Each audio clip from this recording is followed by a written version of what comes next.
Hello, this is Evan Rogerson, I'm Muttergang here, and today I'm going to be breaking down the drivers meeting for VEX Worlds 2025. This is a 50-minute long video, and most of it is entirely useless. They just have a couple sections of things that are rule-related at the end that I'm going to be covering here today. There were 4 big clarifications or changes that they made to the rules this year, and the rest of it is all pretty much just fluff or logistics things that are all in the emails. So be sure to like, comment, and subscribe in order to please the YouTube algorithm.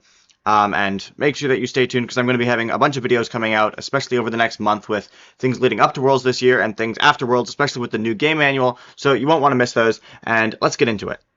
So the first thing they had is what happens if you have a situation like this where you have 2 movable goals that are pretty much equally in the corner. Obviously this would be a triangle tape line, but if you can't tell which movable goal is in the corner, basically they said don't go for either one because you could get DQ'd, which is kind of different than the approach they had previously in the season, which was neither one of them were protected, which they referenced that Q&A in the video, but they basically said don't risk it and don't go for either mobile goal, which is how I assume the refs at Worlds will be calling things, because this one maybe looks like it's slightly more in the corner, but it's a bit tilted. So again, if you can't easily tell if a mobile goal is in the corner, just don't go for either one.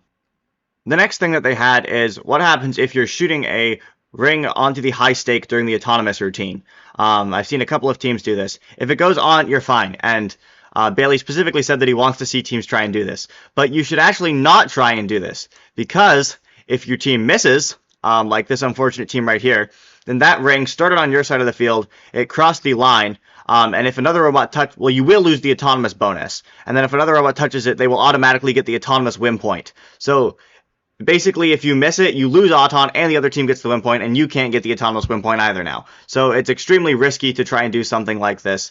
You would need your mechanism to be extremely consistent for something like that to even be remotely worth it. I would not recommend teams try and do that, as it's now super risky.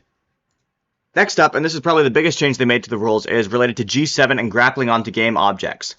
So you can see right here, this black robot down there, is going to go ahead and anchor themselves to the wall stake like that. So then when this robot comes in, they can't push them off of it and get a ring scored on the the wall stake. And they specifically said that, like, hey, it's fine to, like, score rings using this method. So, like, when you're just going over there and you're just scoring rings and you're temporarily anchored there, that's fine. But it's when you go and sit there like that afterwards, or you specifically go onto the wall stake after like that, and another team tries to push you off, you're anchoring yourself to the field, and that is illegal. And they also said that because it is intentional, that will almost always be a DQ or major violation. So big strategy change here. Not quite sure exactly how this will affect things, but probably makes it a lot harder to hold onto wall stakes at the end of the match. The final change they made is, would it be legal to air blast rings out of the field? Because people did this for over-under, and by people I mean Pyro.